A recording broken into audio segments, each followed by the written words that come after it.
पति की लाश पड़ी हुई थी और मेरी सास ने मुझे मारकर घर से निकाल दिया। मैं रोती हुई जा रही थी कि अचानक मेरी नज़र एक औरत पर पड़ी जो गोद में बच्चा उठाए चिल्ला रही थी कि कोई मेरी मदद करो वरना बच्चा मर जाएगा। मेरे पास उस वक्त 1000 के नोट थे। मैंने उसे दे दिया। वो खुशी से मुझे दुआएं देती हुई बोली, बेटी तू वापस अपने घर चली जा। तुझे ऐसी खुशी मिलेगी जो आज तक कभी किसी औरत को ना मिली होगी।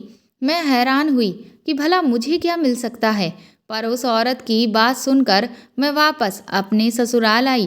पर जैसे ही मेरी नज़र मेरे पति की लाश पर पड़ी तो मेरे सर पर तो आसमान ही टूट पड़ा। मेरे पति आज रोज से जल्दी अपने काम से घर आ गए थे।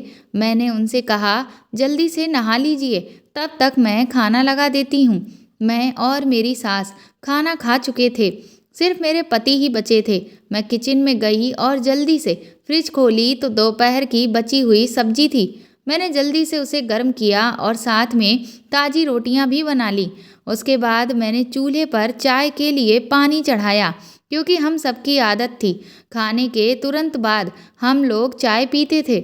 मैं खाना लेकर बाहर आ गई। मेरे पति और सास चौकी पर बैठे हुए थे। मैंने खाना लाकर अपने पति के सामने रख दिया। वो खाना खाने लगे। हम सबके चेहरे पर एक खामोशी थी, जबकि मेरी सास के चेहरे पर एक अजीब सी मुस्कुराहट थी जो मुझे कुछ गलत होने का संदेशा दे रही थी। लेकिन मैंने इस ख्याल को झटक दिया। मैं नहीं जानती थी कि मेरी जिंदगी में आगे कौन सा तूफान आने वाला है। मैं उठकर किचन में आई तो देखा तो चाय उबल चुकी थी। मैंने चाय कप में छानी और ट्रे उठाकर बाहर निकल गई। लेकिन आगे का मंजर देखकर मेरे हाथ से ट्रे नीचे गिर गया और जैसे लगा किसी ने मेरी जान निकाल दी हो। मेरे पति चौकी पर लेटे हुए थे और जोर जोर से अपना सीना मसल रहे थे। मेरी सास घबराकर उनके हाथ पैर मल रही थी और साथ साथ कह रही थी, क्या हुआ अजीत, तुझे क्या हुआ, कुछ तो बता। मेरी सास चिल्ला चिल्ला कर रो रही थी। उनकी हालत देखकर मैं भी भागते हुए अपने पति के पास आई और उन्हें देखकर मैं भी चिल्लाने लगी। मेरे पति का सारा जिस्म नीला पड़ गया था और उनके मुंह से सफ़ेद झाग निकल रहा था। वो अपना गला पकड़कर बिन पानी मछली की तरह तड़प रहे थे। इससे पहले कि मैं कुछ समझती या किसी को मदद के लिए बुलाती कि अचानक मेरे पति का जिस्म सूख कर कांटा हो गया और उनकी आंखों की पुतलियां भी बेजान हो गईं। 2 मिनट में मेरी पूरी दुनिया खत्म हो चुकी थी। मेरे पति मुझे और अपनी माँ को अकेला छोड़कर इस दुनिया से जा चुके थे। मेरे सब कुछ मेरे पति ही थे। उनके इस तरह अचानक मौत ने मुझे दहलाकर रख दिया। मैं बिल्कुल खाली हाथ रह गई थी। उनके अलावा मेरे आगे पीछे कोई नहीं था। हमारे घर का शोर सुनकर पड़ोसी और मोहल्ले वाले भी हमारे घर आ चुके थे और आगे का मंजर देखकर वो भी हैरान हो गए। अचानक मुझे अपने आसपास घुटन का एहसास हुआ और मेरी आंखों के सामने अंधेरा छा गया। मुझे अपने आसपास की सभी चीज़ें चकराती हुई महसूस हुई। मैंने दीवार का सहारा लेना चाहा, लेकिन मैं अपनी सुध-बुध खो बैठी थी और अगले ही पल में मैं अपने शरीर के सारे वजन के साथ ज़मीन पर गिर गई। मुझे होश आया तो मैंने खुद को अपने कमरे में पाया। मेरा सर अभी भी भारी था। मैंने इधर उधर देखा तो अगले ही पल में मेरे पति का बेजान वजूद मेरे नज़रों के सामने आया। मैं जल्दी से उठकर बाहर आई। सुबह हो चुकी थी। मैं पूरी रात बेहोश थी।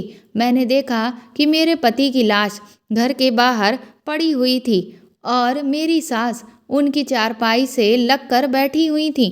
उनकी आंखों को देखकर लगा जैसे वो पूरी रात रोई हों। जवान बेटे का गम जो था एक माँ करती भी तो क्या। फिर मैं जैसे ही अपने पति के लाश के पास पहुंची तो मोहल्ले की सारी औरतें मुझे देखकर एक दूसरे से कहने लगी, देख लो, हो गई महारानी की सुबह। कैसी बेशरम औरत है, पति की लाश पड़ी है और ये अपनी नींदें पूरी कर रही है। अरे बेशरम, कुछ तो शर्म कर। तेरी बूढ़ी सास कल शाम से ही चारपाई से लगकर बैठी हुई है। अरे यहाँ तक कि इन्होंने तो पानी का एक भी घूंट तक नहीं पिया। फिर भी इन्हें तेरा ही ख्याल रहा कि तुझे उठाया ना जाए। कहीं तेरी तबीयत ना खराब हो जाए। इस हाल में भी इन्हें तेरा ही ख्याल रहा। और एक तुम है जो पहले अपने पति को जान से मार डाली हो और फिर बेशर्मी से इस घर में रहकर अपनी नींदें भी पूरी कर रही हो। अरे तुझे तो शर्म से डूब कर मर जाना चाहिए। ऐसे गुरूर से हमारे सामने खड़ी है। मैं हैरानगी से उन सब की बातें सुन रही थी। वह कितनी सफाई से सारा इल्जाम मुझ पर डाल रही थी। मैं इसी सोच में थी। फिर मैं अपने पति के पास जाने लगी। चारपाई तक पहुंची ही थी कि मुझे लगा जैसे मेरे बाल कोई खींच रहा हो। मैंने जैसे ही मुड़कर पीछे की तरफ देखा तो मेरी सास मेरे बाल मुट्ठी में पकड़कर खींच रही थीं। उन्होंने मुझे किसी अछूत की तरह खुद से दूर फेंका। मैं जाकर दरवाजे के पास गिरी। अपने आप को किसी तरह संभालते हुए मैं चारपाई के पास जाने लगी। तभी मेरी सास मेरी तरफ आई और उन्होंने एक जोरदार थप्पड़ मेरे मुंह पर मारा। मेरा मुंह लाल हो गया, गाल सूज गया और होंठ फट गए और खून बहने लगे। अभी मैं ठीक से संभल नहीं पाई थी कि उनकी बातों ने मेरे पैरों तले ज़मीन खींच ली। वो कह रही थी कि मेरी नज़रों के सामने से दूर हो जाओ। तुम मेरे बेटे की कातिल हो। तुमने मेरे बेटे को मार दिया, उसकी जान ले ली। जब से मेरे बेटे की ज़िंदगी में आई हो, उसकी ज़िंदगी नर्क से भी बदतर बनाकर रख दी है। फिर भी तेरे कलेजे में ठंडक नहीं पड़ी कि तूने उसकी जान ले ली। मैंने उनके आगे हाथ जोड़कर कहा, मैंने कुछ नहीं किया। मैंने इनकी जान नहीं ली। मैं ऐसा क्यों करूँगी भला? वह मेरे पति थे। आप मुझे उनके पास जाने से ना रोकें। लेकिन मेरी सास पर मेरी किसी बात का असर ना हुआ। उन्होंने मुझे बाजू से पकड़ा और गेट के पास ले जाकर धक्के मार कर मुझे बाहर निकाल दिया। मेरे ऊपर विपत्ति का पहाड़ टूट पड़ा। एक तो पति से जुदाई और दूसरा घर से बेघर हो गई थी। मैं गेट के साथ लगकर वहीं खड़े रोने लगी। मैं काफ़ी देर तक वहीं पर खड़ी रही, लेकिन अंदर वाले सब पत्थर दिल हो चुके थे। मैं टूटे हुए दिल के साथ सड़क पर चलने लगी। मेरा और कोई ठिकाना नहीं था। जाती तो और कहाँ जाती। अचानक मुझे एक औरत की आवाज़ सुनाई दी। वो कह रही थी कि भगवान के नाम पर कोई मेरी मदद करो। मेरा बच्चा 2 दिन से भूखा है। कोई तो मेरी मदद करो। कोई तो मुझ पर रहम करो। मैंने देखा कि मेरी साड़ी के आंचल में उस वक्त बंधे हुए 1000 के नोट थे। मैंने वो नोट उस औरत को दे दिया। उस औरत की गोद में एक छोटा बच्चा था जो रो रहा था। शायद उसको भूख लगी हुई थी। उस औरत ने मेरी तरफ देखा और कहने लगी, बेटी कहाँ जा रही हो और रो क्यों रही हो? क्या तुम भी मेरी तरह दुखी हो? मैंने उसकी बात सुनते ही घबरा कर इधर उधर देखने लगी तो मैं अपने घर से बहुत दूर निकल आई थी। उस औरत ने कहा, भगवान तुम्हारा भला करे, तेरी सारी मुश्किलें आसान हो, तू सदा सुखी रहे। ऐसे सड़क पर ना चल, जा अपने घर चली जा। मैंने कहा, मेरा कोई घर नहीं है, मैं बेसहारा हूँ। उसने कहा, तू बेसहारा नहीं है, जा तू अपने घर चली जा। तेरा घर तेरी राह देख रहा है। तेरे पास तो सब कुछ है, फिर क्यों सड़क की खाक छान रही है? तू तो मल्लिका है। जा अपना घर संभाल, अपने घर जा। वहाँ तुझे ऐसी खुशी मिलेगी कि तूने कभी सपने में भी नहीं सोचा होगा। मैं बड़ी हैरान हुई कि उस घर में तो मेरे जवान पति की मौत हो गई है। मेरी पूरी दुनिया लुट चुकी है। भला वहाँ मुझे कौन सी खुशी मिल सकती है? लेकिन अब हालातों के आगे मजबूर होकर मैं अपने घर की तरफ जाने लगी और सोचा, जाकर देखूँ तो सही कौन सी खुशी मिलने वाली है। और खुशी नहीं भी मिली तो एक बार फिर से मैं अपनी सास के पैरों में गिर जाऊंगी। हो सकता है कि उनको मुझ पर रहम आ जाए और वो आखिरी बार मुझे अपने पति से मिलने दे। इतने में मैं घर के दरवाजे तक आ चुकी थी। मैंने देखा दरवाज़ा अंदर से बंद नहीं था। मैंने धड़कते दिल के साथ घर का दरवाज़ा खोला, पर दरवाज़ा खुलते ही सामने का मंजर देख मैं हैरत से दंग रह गई। मेरा पूरा शरीर कपकपाने लगा। मेरा नाम रोशनी है। मैं एक छोटे से शहर में रहती हूँ। मेरे साथ मेरे पति और मेरी सास रहती है। अभी मेरी उम्र 32 साल है। ये बात उस वक्त की है जब मैं 21 साल की थी और शहर के सबसे अच्छे कॉलेज में पढ़ा करती थी। मुझे पढ़ाई में कुछ खास दिलचस्पी नहीं थी, लेकिन पापा की सख्ती की वजह से मजबूरी में पढ़ रही थी। मेरे पिता एक मशहूर बिजनेसमैन थे, लेकिन उनका रवैया हमारे प्रति शुरू से ही काफ़ी सख्त था और शायद इसी वजह से मैंने अपने पिता को कभी भी अपनी पूरी जिंदगी में मुस्कुराते हुए भी नहीं देखा था। वह हर वक्त गुस्से में ही रहते। ऐसा नहीं था कि इसकी कोई वजह थी, वो स्वभाव से ही ऐसे थे। मैं उनकी इकलौती बेटी थी, लेकिन फिर भी उन्होंने मुझसे कभी प्यार से बात नहीं की। वो मेरी हर छोटी से बड़ी ज़रूरतों का ख्याल करते थे, लेकिन मैं उनके गुस्से से परेशान थी।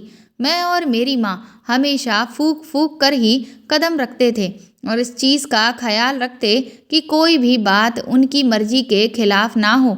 मेरी माँ भी पढ़ी लिखी औरत थी। मुझे मेरे पापा के रवैये ने अपने घर वालों से दूर कर दिया था। हद से ज़्यादा सख्ती भी इंसान को अपनों से दूर कर देती है। मेरे साथ भी कुछ ऐसा ही हुआ। उस दिन जब मैं कॉलेज से घर आई तो मेरे पापा के बिजनेस पार्टनर अपनी फैमिली के साथ हमारे ड्राइंग रूम में बैठे हुए थे। मेरे पापा के बिजनेस पार्टनर अक्सर हमारे घर आ जाया करते थे। मैंने खाना खाया और सो गई। शाम को सोकर उठी तो माँ ने बताया कि तुम्हारे पापा ने तुम्हारी शादी अपने बिजनेस पार्टनर के बेटे आशुतोष से तय कर दी है और अगले कुछ दिनों में तुम्हारी सगाई होने वाली है और उसके बाद शादी। उनकी बातें सुनकर मुझे ऐसा लगा जैसे किसी ने मेरे तन बदन में आग लगा दी हो। मैंने माँ से इसका विरोध किया तो माँ ने कहा, खबरदार जो उल्टी सीधी कोई हरकत की।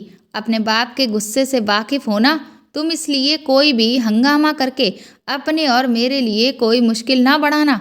मैं गुस्से से अपने कमरे में चली आई और अपना फ़ोन लेकर तुरंत अजीत को फ़ोन मिलाया। रो रो कर उसे कहने लगी कि पापा मेरी शादी ज़बरदस्ती अपने बिजनेस पार्टनर के बेटे से करवाना चाहते हैं। तुम जल्दी कुछ करो, क्योंकि मैं तुम्हारे अलावा किसी और से शादी नहीं कर सकती। अजीत ने कहा, तुम फिक्र मत करो, मैं जल्दी ही कुछ करता हूँ। मैं बहुत परेशान थी। दरअसल मैं अपने क्लासमेट अजीत से प्यार करती थी। अजीत दिखने में ठीक ठाक था। उसका ताल्लुक एक मिडिल क्लास घराने से था, लेकिन मैं उसके लिए कुछ भी कर सकती थी क्योंकि वो बहुत अच्छा था। उसके घर पर सिर्फ उसकी माँ और वो रहते थे। उसके पिता बहुत पहले ही गुजर चुके थे। उसकी बड़ी बहन थी जिसकी शादी बहुत पहले ही हो चुकी थी। दरअसल अजीत के पिता का एक छोटा सा कारोबार था जिसको अब अजीत ही अकेले संभालता था, लेकिन मुझे इस बात से कोई भी कभी ऐतराज़ नहीं था क्योंकि मैंने कभी भी अपने पैसे पर घमंड नहीं किया कि मैं एक बड़े बाप की बेटी हूँ। दिन ऐसे ही गुजरते गए और फिर मेरी सगाई आशुतोष से हो गई, लेकिन मैं इस शादी से खुश नहीं थी। धीरे धीरे करके मेरी शादी का दिन भी आ गया। मेरी शादी के एक हफ्ते पहले अजीत और उसकी माँ मेरे लिए रिश्ता लेकर आए थे। ये सब देखकर मेरे पिता ने उनको बेइज्जत कर घर से निकाल दिया और मुझसे मेरे मोबाइल भी ले लिए। मैं बहुत ज़्यादा उलझन में थी कि अब मैं क्या करूं। जिस दिन मेरी शादी थी उस दिन लगभग दोपहर 2 बजे मुझे तैयार होने पार्लर जाना था। माँ ने मेरी सहेली को मेरे साथ भेजते हुए कहा, टाइम से घर आ जाना। मैंने भी सहमति में अपना सिर हिला दिया और दोनों सहेलियाँ गाड़ी में बैठकर पार्लर जाने के लिए निकल गईं। मैंने जल्दी से अपनी सहेली के हाथ से मोबाइल लिया और तुरंत अजीत के पास फ़ोन मिला दिया। अजीत ने पहले बहुत नाराज़गी जताई कि तुम्हारे पापा ने हमारे साथ अच्छा नहीं किया, उन्हें मेरी माँ की बेइज्जती नहीं करनी चाहिए थी, लेकिन फिर भी मैं तुम्हारी खातिर सब कुछ भुला देता हूँ। तुम मुझे बताओ कि अब मुझे क्या करना है। मैंने अजीत से कहा, अब हमारे पास एक ही रास्ता है कि हम दोनों भागकर कोर्ट मैरिज कर लें। मैं पार्लर में हूँ, तुम आओ और मुझे जल्दी लेकर जाओ। हम आज ही कोर्ट मैरिज कर लेंगे। अजीत ने कहा, क्या ये सब ठीक होगा? मैंने कहा, सब कुछ ठीक ही होगा। मैं उनकी इकलौती बेटी हूँ। धीरे धीरे करके वो सब कुछ भुलाकर मुझे अपना लेंगे। अजीत ने कहा, अच्छा ठीक है, मैं तुम्हारे पार्लर के आसपास ही खड़ा रहूँगा, तुम मुझे फ़ोन कर देना। पार्लर के बाहर पहुंचते ही मैंने ड्राइवर को बहाना करके घर भेज दिया। उससे कहा, मेरे लहंगे का मैचिंग दुपट्टा घर पर ही छूट गया है, आप मुझे वह लाकर दे दीजिए, तब तक मैं तैयार होती हूँ। ड्राइवर के जाने के बाद मैंने तुरंत अजीत को फ़ोन मिलाया और उससे आने को कहा। वह अगले ही पल मेरे पास आ गया। मैंने अपनी दोस्त को सब कुछ समझा दिया था और उसके बाद में अजीत के साथ चली गई। हम दोनों ने मंदिर में जाकर शादी कर ली और उसके बाद मैं अजीत की दुल्हन बनकर उसके घर पर आ गई। मैं ये नहीं जानती थी कि मैंने ये कदम उठाकर कितनी बड़ी गलती की है। उधर जैसे ही मेरे माँ बाप को मेरे लापता होने की खबर मिली तो उन पर सातों आसमान एक साथ ही टूट पड़े। उन्होंने कभी सोचा भी नहीं था कि मैं ऐसा भी कुछ कर सकती हूँ। मेरे घर तो कयामत आ गई थी। मेरे पापा उसी वक्त मुझे जान से मारने के लिए निकले, लेकिन माँ ने उनका पैर पकड़कर कहा, इतना गुस्सा मत करिए, वह हमारी इकलौती बेटी है। भले ही आप उसे माफ़ ना करें, लेकिन उसे बख्श दें, उसके साथ ऐसा कुछ भी ना करें। उसके बाद माँ के लाख समझाने के बाद ही पापा वो किसी तरह से माने। मुझे अजीत के घर आए हुए अब 1 हफ्ता हो गया था, लेकिन मेरे मायके में खामोशी थी। मैं ये ना समझ सकी कि तूफान के आने के पहले हर तरफ ऐसी ही खामोशी ही होती है। मैं सुकून से अपने ससुराल में ज़िंदगी गुजार रही थी। मेरी सास बहुत अच्छी थी, ज़िंदगी बहुत अच्छे से मेरी गुजर रही थी। मैंने अपनी पढ़ाई भी छोड़ दी थी, लेकिन अजीत ने अपनी पढ़ाई जारी रखी और इसके साथ ही साथ वो अपना काम भी करते थे। मेरी सास आस पड़ोस के कपड़े सिलाई करती थी। मैंने भी उनके साथ रहते रहते सिलाई सीख ली थी। मेरे ससुराल वालों की स्थिति बहुत अच्छी नहीं थी। मुझे शुरू में कुछ परेशानियां हुईं, लेकिन धीरे धीरे मैंने यहाँ एडजस्ट कर लिया था। इसी तरह हमारी शादी को 6 महीने गुजर गए। मुझे महसूस हुआ कि मेरी सास का रवैया मेरे साथ कुछ अजीब सा होता जा रहा है। वो बार बार मुझसे कहती कि अब तुम्हें अपने माँ बाप से मिलने के लिए चले जाना चाहिए, क्योंकि तुम उनकी इकलौती बेटी हो, वह तुम्हें याद करते होंगे और अब तक तो उन लोगों ने तुम्हें माफ़ भी कर दिया होगा। लेकिन मेरे अंदर इतनी हिम्मत ही नहीं थी कि मैं अपने बाप के गुस्से का सामना कर पाती। उनकी बातों पर मैं हर बार कोई ना कोई बहाना करके टाल देती। खैर, दिन गुजरते जा रहे थे। अजीत का रवैया भी मेरे प्रति कुछ अजीब सा होता जा रहा था। मैं उनके रवैये के बारे में पूछना चाहती थी, फिर सोचा हो सकता है काम का प्रेशर ज़्यादा हो, इसीलिए ये परेशान हो। उस दिन भी हर रोज़ की तरह अजीत नाश्ता करके अपने काम पर चले गए थे। पीछे से मैंने अपने सारे काम निपटाए और सुकून से बैठ गई, क्योंकि अब मेरे पति को घर रात को ही आना था। कुछ देर बाद मैंने दोपहर का खाना बनाया और फिर मैंने और मेरी सास ने खाना खाया। खाना खाने के बाद मैं अपने कमरे में जाकर आराम करने लगी। तभी मेरे कानों में मेरे पति की मोटरसाइकिल की आवाज़ सुनाई दी। मुझे बड़ी हैरत हुई कि वो आज इतनी जल्दी कैसे आ गए। मैंने जाकर देखा तो मेरी सास बाहर आकर बैठी थी। उन्होंने अजीत से घर जल्दी आने की वजह पूछी तो अजीत ने कहा, आज कॉलेज की भी छुट्टी थी और दफ्तर में भी कुछ खास काम नहीं था, इसीलिए जल्दी आ गया। मैंने अपने पति को खाना निकाल कर दिया और उसके बाद किचन में चाय लेने के लिए वापस आई तो देखा कि मेरे पति अजीत मर चुके थे। मैं ये मंजर ना देख पाई और बेहोश हो गई। जब मुझे होश आया तो सुबह हो चुकी थी। मैं अपने मरे हुए पति के पास जाना चाहती थी तो मेरी सास ने मुझे ये कहकर उनके पास न जाने दिया कि तुम कातिल हो, और यही कहकर उन्होंने मुझे घर से बाहर निकाल दिया। मैं रोते हुए सड़क पर चलती जा रही थी, तभी मेरे कानों में एक औरत की आवाज़ आई। मुझे मदद की ज़रूरत थी। मैंने उसकी मदद की तो उसने मुझे दुआएं देते हुए घर जाने को कहा और साथ में ये भी कहा कि घर जाने के बाद तुझे ऐसी खुशी मिलेगी जो आज तक किसी भी औरत को ना मिली होगी। उसकी ऐसी बातें सुनकर मजबूरन मैं घर पहुंची और जैसे ही दरवाज़ा खोला तो सामने का मंजर देख मेरे होश उड़ गए। दरवाज़ा खोलते ही मेरे ऊपर फूलों की बारिश होने लगी। गुलाब की ताज़ा पत्तियां मेरे ऊपर गिरती जा रही थीं। मैंने नज़र उठाकर देखा तो मेरे पति की लाश गायब थी और साथ ही साथ सारे लोग भी गायब थे। घर को फूलों की मदद से सजाया गया था। फूलों से दरवाजे से लेकर अंदर पहुंचने का एक रास्ता बनाया गया था। ये सब देखकर मैं बड़ी ही हैरान हुई कि ये क्या है। ये तो मातम वाला घर था, यहाँ तो मातम होना चाहिए था। तो ये सब क्या है? मेरे पति की लाश कहाँ गई? मेरी सास कहाँ गई? मुझे कुछ समझ में नहीं आ रहा था। मैं उन फूलों की पत्तियों से गुजरते हुए घर के अंदर गई। मेरी सास के कमरे से बातों की आवाज़ें आ रही थीं। अंदर से आने वाली आवाज़ें सुनकर मुझे अपने कानों पर यकीन ही नहीं हुआ और मुझे उस औरत की बातें सच लगने लगीं। उसने सच ही कहा था। मैं बेसहारा नहीं बल्कि भोली और कम अकल हूँ। मेरी नाक के नीचे इतनी घिनौनी साजिश रचाई गई, लेकिन मैं बेखबर रही। कैसे मोहब्बत की आड़ में मेरे साथ इतना गंदा खेल खेला गया। मुझे बेतहाशा खुद की कम अकली पर गुस्सा आया। मैंने कैसे एक शख्स को इतना मौका दे दिया कि वह आकर मेरी जिंदगी से खेल गया। मेरी सास मेरे पति से कह रही थी, सारी तैयारी हो गई है, तुम जाओ और उसे कहीं से भी ढूंढ कर लाओ। मेरे पति ने कहा, मैं तो उसकी नज़र में मर चुका हूँ, वो कैसे आएगी मेरे साथ। फिर मेरी सास ने कहा, वो बहुत भोली है, तुम उसके सामने कोई बहाना कर देना, कह देना कि मैं बेहोश हो गया था, लोगों ने मुझे मुर्दा समझ लिया, तो इसमें मैं क्या कर सकता हूँ। कुछ भी करके किसी भी कीमत पर उसे वापस लेकर आओ। तुम जानते हो ना कि जिस मकसद के लिए तुमने उससे शादी की थी वह अब जाकर पूरा हुआ है।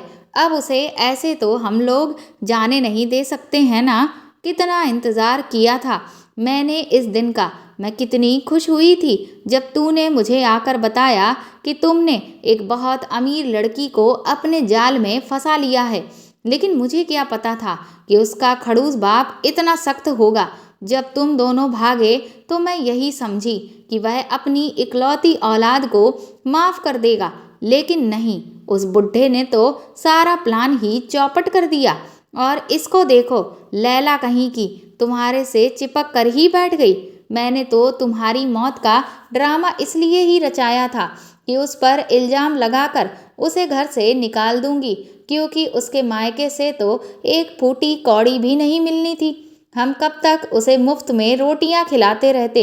इसीलिए मैंने जानबूझकर तेरे खाने में बेहोशी की दवा मिलाई और स्प्रे से झाग भी लगा दी। और खून का क्या, जरा सा कट लगा और तेरे नाक और मुंह खून से भर गए। मैं हैरत से खड़ी उनकी बातें सुन रही थी। अभी और क्या क्या सुनना मुझे बाकी था। अगली बात सुनकर तो जैसे मेरे ऊपर कयामत ही टूट पड़ी थी। पहले तो बस छोटे मोटे झटके थे, मेरी सास की अगली बात ने मेरे जिस्म से जान निकाल दी। मैं बेतहाशा फर्श पर गिर पड़ी। मेरे पति और सास ने कुछ गिरने की आवाज़ सुनकर दरवाजे की तरफ देखा तो उनके चेहरे पर खौफ के साए मंडराने लगे। उन्होंने मुझे उठाकर बिस्तर पर लिटाया और जब मुझे होश आया तो मेरा पति अजीत कमरे में बेचैनी से टहल रहा था। मैं तुरंत उठी और कहा, मुझे अपने माँ बाप के घर जाना है। मैं उनकी कोई भी बात सुने बगैर बाहर की तरफ बढ़ गई और अपने मम्मी पापा के घर जाने लगी। वहाँ पहुँची तो वहाँ पर पता चला कि मेरे पापा एक हफ्ते पहले ही इस दुनिया से चल बसे और अपनी पूरी प्रॉपर्टी मेरे नाम पर कर गए। मेरी माँ मुझे देखते ही मेरे गले लगकर रोने लगी। यही हाल मेरा भी था। दरअसल अजीत ने मुझसे दौलत के लालच में आकर शादी की थी।